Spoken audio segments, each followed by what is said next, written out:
Okay, guys, I'm going to focus a little bit more on strategy and the WIFM within this particular video, right? This is all about the ad text and writing ads for remarketing because it's a little bit different than what you're traditionally going to be doing on, say, your text ads or even your image ads, where they haven't completely bought your product or you're not quite sure how far they interacted with your page yet, right?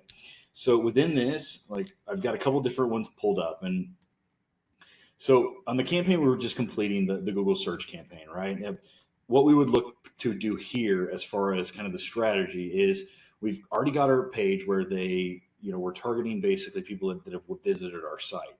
Now, this audience is only going to show on Google search, right? So whenever they go to Google search, if they're searching for, let's say, camping gear, or they're looking for, trips to Acapulco, that's probably not going to be the best value for us, at least not. It's going to be harder to pull that customer back into our site and reinforce the value of our particular product, right? So what I've done here is I've stacked actual additional keywords onto it.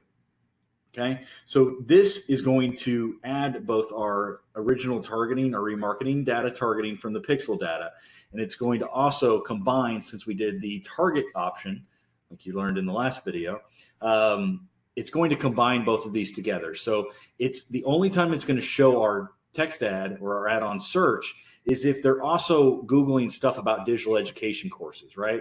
Or digital marketing courses, right? And then what we're going to do on this, on the particular ad text, right? So still looking for digital marketing courses. Digital courses.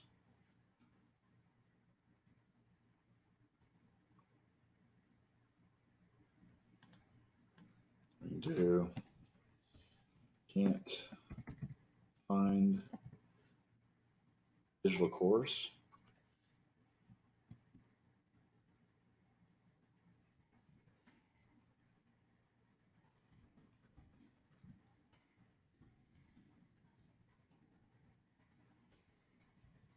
Sale.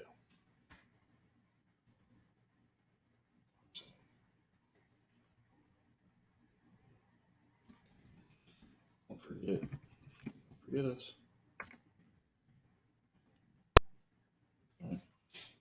Or a better one could actually be something like this.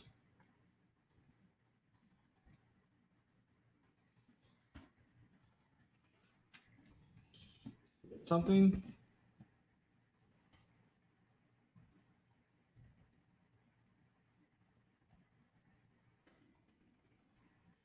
Forget your course.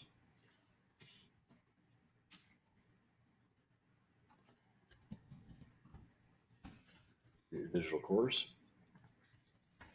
The idea about the Google remarketing ads is you want to be very much more call them out to their actions, right?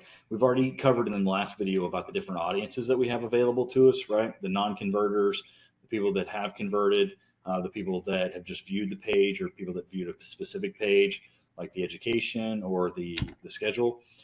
So those are going to be what you're going to really phrase your ads about whenever you're going back in here, right? So if it was a cart abandon or non-converter, then you can go back into them. Hey, forget a digital course. Can't find the right one. Say the right one. Digital marketing courses sale, right? And you can speak more extensively to it.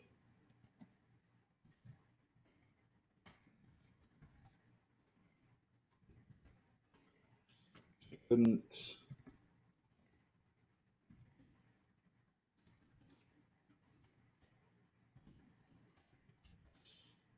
You needed. Come back. Explore our complete course catalog. Yeah. Courses, 10% off for next 48 hours. Come back and start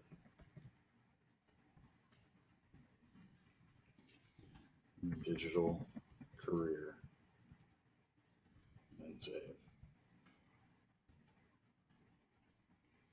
Use the ampersand sign as well instead of and.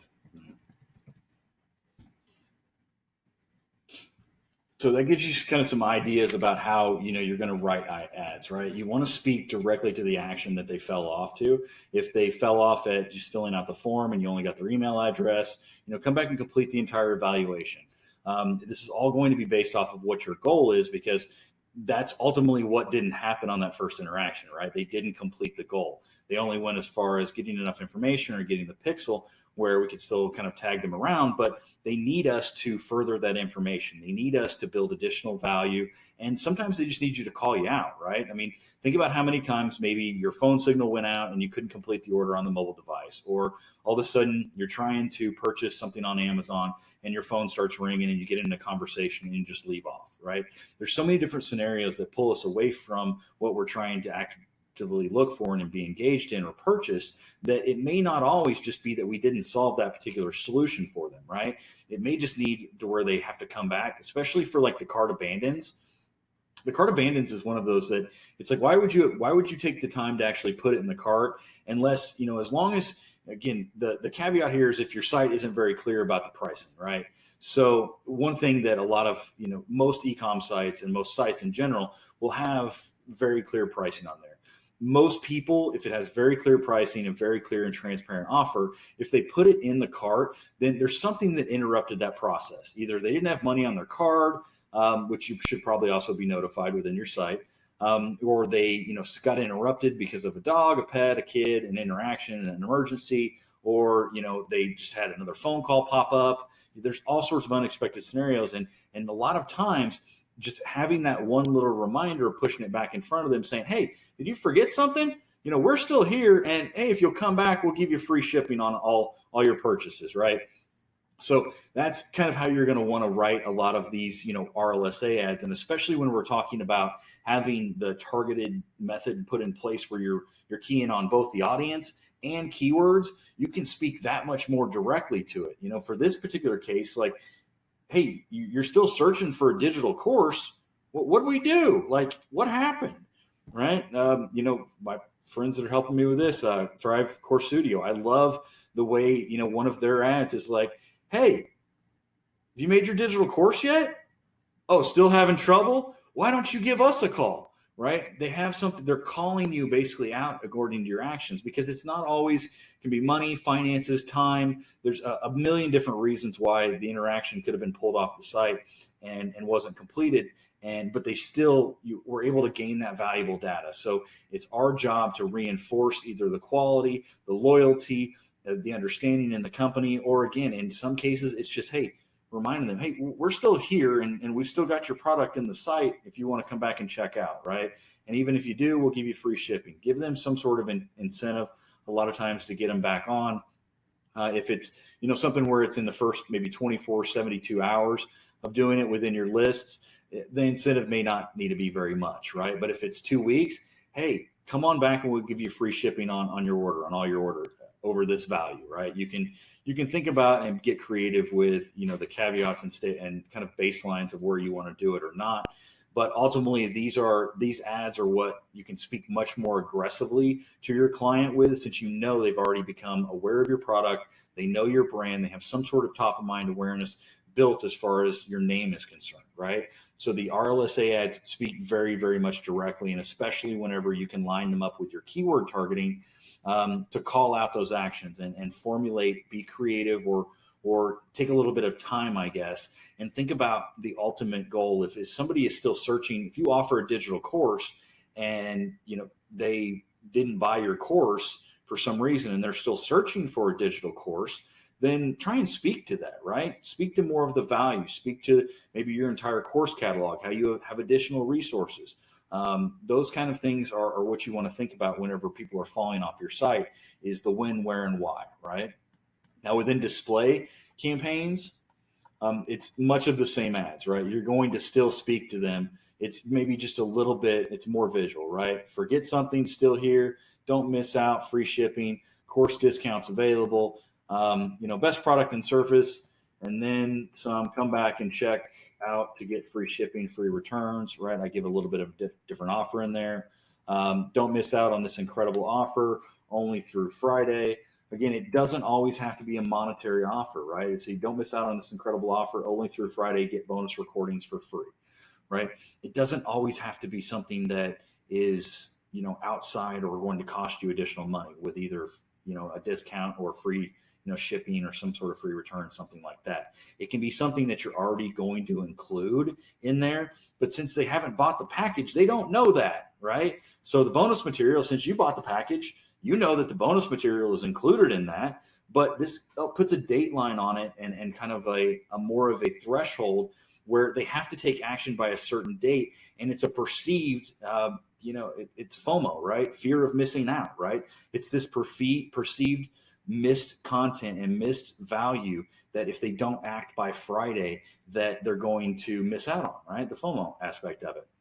So utilize those kind of concepts and strategies when you're writing the ads, because these ads are much different than your top of funnel and your mid and even some of your direct search campaigns where they don't have the audience data behind, because this, you have additional information. This is like literally going to the horse track and betting on the horse that is going to lose the race, right? You've been told all week, hey, you've got this sure thing within who's going to win the Kentucky Derby, and you automatically just go and bet on, Preakness, right, winner, because of the simple fact that, hey, I think in my mindset this is going to work, right? This is another one of those points where I'm telling you, reference back to the data. You have all the information within your database, within your audience segments and all your audience reports and all of the other metrics that are contained in the dashboard in order to make the educated decision on when and where these people are falling off, and maybe what didn't they key in on and how to respond back to that with a more poignant and relative message, so you can really further them down the funnel in a much more appropriate way that builds value, creates additional, excitement about purchasing your product, builds that additional trust, and does it at a more cost-effective way, because you have all this data in the background in the audience. It's only going to increase your relevancy scores. So when you're talking about the WIFM ads, again, it's a lot of the same thing. It's what's in it for me, right? But this point in time, you know how they've interacted with your site, how they've interacted with your product, and what they've found value. So speak much more directly to that on these ads, and you'll do much better with your overall targeting. You'll be able to loop them down in the conversion funnel at a faster rate with less touch points, equaling lower CPAs, higher conversion rates, and more money back in your pocket. So don't be afraid to call these people out. It's not that you're, doing anything that's sneaky or shady. At this point in time, pretty much everybody on the planet knows about remarketing. And if they don't, well, the reality of it is it's probably still being positioned back in front of them in a valuable proposition. So take advantage of that and write the ads to thoroughly display what's in it for them. And again, get them back into the funnel as fast as possible by directly calling out their actions that they found valuable within your site to rekey in on these pain points. And again, put more money back in your pocket.